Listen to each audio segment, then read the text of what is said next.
21 Pilots are back with a brand new single called The Contract. This is a really interesting arc. These guys are super workers because it's not just a random single. This is attached to another surprise album, apparently. We're getting a second part to Clancy called Breach.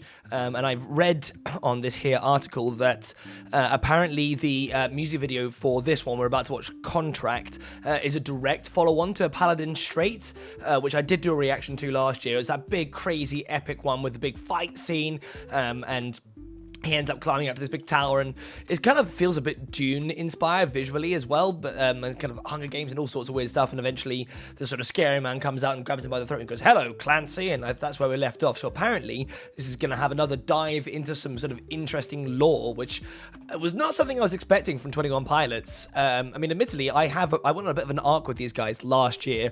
It was actually... what was it called? Next semester that I randomly stumbled across and decided to give it a go, and I went on this whole arc, if you haven't seen it, where I sort of got to know 21 Pilots sort of like catalogue, so to speak, and then followed the release of Clancy, and I became a really big fan, and I actually had a really positive set of interactions with the 21 Pilots fan base. Like, every video just had really nice comments talking about their favorite parts of 21 Pilots, and generally speaking, being encouraging and just enjoying other people liking things they also like. So again, thank you to the 21 Pilots fan base. So yeah, screw it, let's jump in and listen to The Contract. Oh, there you go. We're gonna get a recap. Hello, Clancy. Hello, Clancy. Okay, not the right voice, I'll give you that. I will admit I had literally no idea what was going on from like a narrative perspective before, but cool. Oh, I like the drum intro. The like really distorted, like kind of almost like shortwave radio effect on the drums is really nice. But it's such a bombastic intro, but it's kind of muted like that with this piano. And now I can hear some synths coming in. Super nice. Ooh, I like that synth line. I check the doors, check the windows, and pull the blinds. I check the clock, wondering what he'll pull. I really like the urgency in this. It's also interesting to me that the drummer is not mimicking drumming the intro, so I guess maybe it's a synthy bit or something like that, or it's going to really kick in at some point soon. But I was not expecting the vocals to come in that quickly, and I actually really like it. It has this kind of melancholy urgency to it. This time I have a feeling that necromancer's outside, and I'm just trying to stay quiet. Ooh. Okay. I really like that camera shot to start with. That was awesome. It reminds me a little bit of the one at the end of Satanized when you first get Papa revealed. That's really nice, the way it kind of flipped around. My immediate was like, ooh, he's going up into like this kind of higher falsetto section. And then they added a bunch of effects to it, which is an interesting creative decision. I can't tell. I guess we're going to have to hear more of the song before I know, but I was immediately a little bit thrown up by the auto-tune effect on that. But I don't know. It's definitely got a kind of like grabbing sort of feel to it now.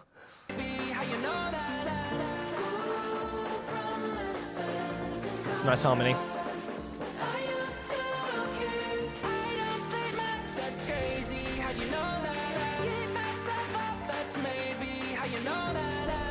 Man, effects or not, it's a really impressive note to be hitting. You can tell through the layers that he is hitting that like clean.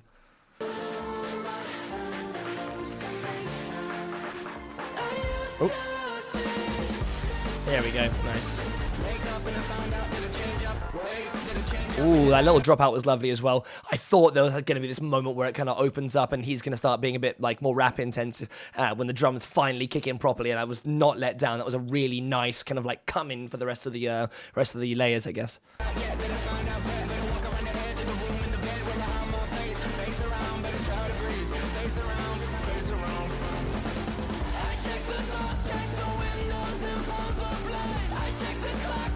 The like double layered vocals in that is really nice. He's doing like just octaves with himself, but with the top one's really passionate and kind of like, you know, he's adding a little bit of vocal fry in there, and the one below is actually quite blank. It's really nice. It adds this kind of like drone like feel to it.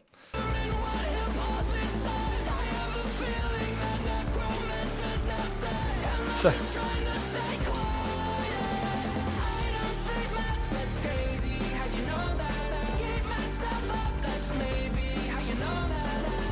I really like the chord progression. There's that really rich piano line in the background here. I think it's the second chord where it kind of pulls a major chord but you're not expecting it to.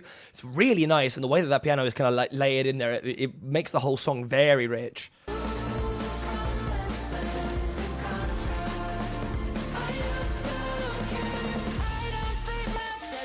Okay, nice little drum breakdown bit.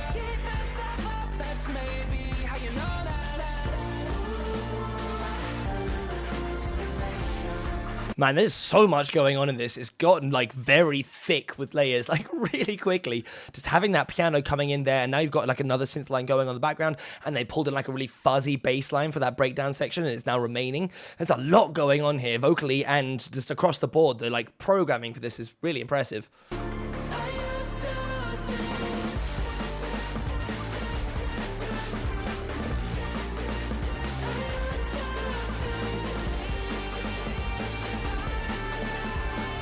So many hands.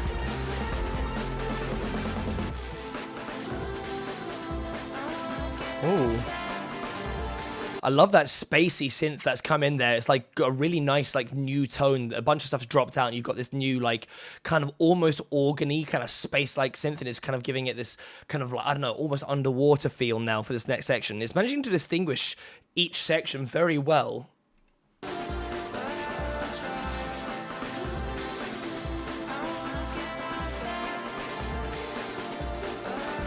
His backing vocals are S tier.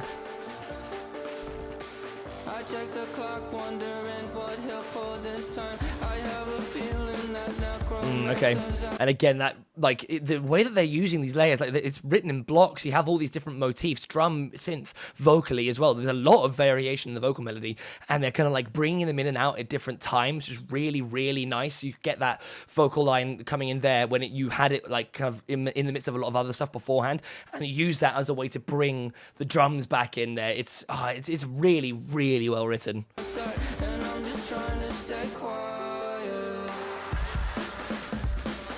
That's a nice shot as well.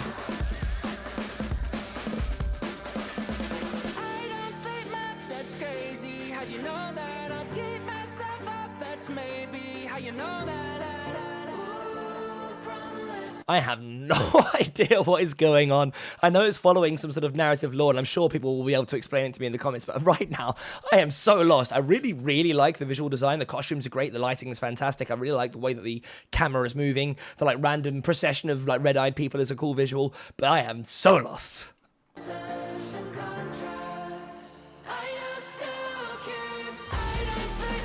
Nice.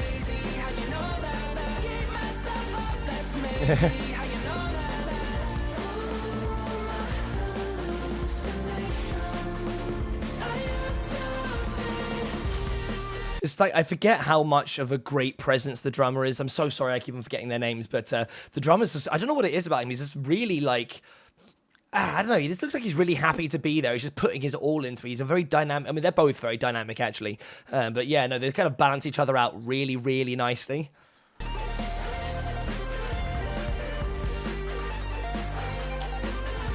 It's a nice synth line.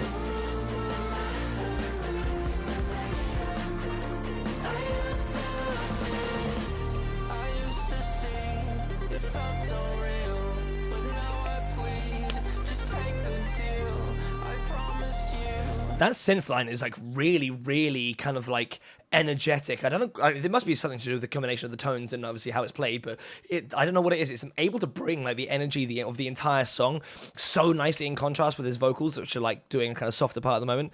It's just proof that each one of these individual layers, when taken out of context, is amazing still.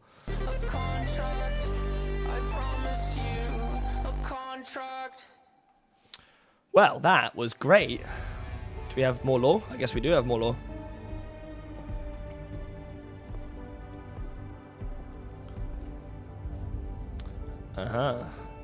Time to get back to your old tracksuit wearing days. Okay. I'm definitely going to need some lore experts to explain that to me, but I loved that song. That was such a rich, kind of emotional roller coaster. It just went through so many different phases. Every single section was unique when it came to how the different motifs were employed just across the entire board. like that drum line, just, to be fair, it probably had the least variation of anything, but it's fine because it was just rooting and grounding everything. You need something to kind of push it forward the whole way through, and again, the energy that he has in that is amazing. But then, you know, the various layers of synth stuff, mostly the tones are great, and then like the complexities, the way that they were woven together, I really, really liked the tone and the warmth that the actual just piano part brought to it. I thought that it would have been a completely different song without that. It definitely rounded out the whole sound. His vocal performance was amazing. I do still slightly question the use of the auto-tuney stuff in the higher parts. I just feel like if he'd just been allowed to if he'd sung just purely, it might have had a more emotional impact on me. I don't know, maybe that's just me. It's a very minor nitpick. It didn't ruin the song or anything like that. I'm sure I won't even notice it after a few more listens. But yeah, that song was awesome. I'm really glad to see that we're getting more 21 Pilots, and the quality is just so gosh darn consistent with these guys. It's awesome. I like seeing good music done well, and I really hope I can catch them on the next tour as well, because I think this also got partnered with an announcement that they were doing a North American tour or a leg or something like that. But come back to England, please, because I would quite like to see you, because I missed the Clancy one. But yeah, anyway, that's probably all about I've got to say about that. So let me know in the comments, what do you guys think of this new song? How does it stack up compared to the Clancy stuff? And what the bloody hell is going on in the music video? Please, somebody explain it to me. If you follow me in the socials, that would be greatly appreciated. Like, share, subscribe, all of that crazy stuff, and I'll catch you guys in the next one. Peace.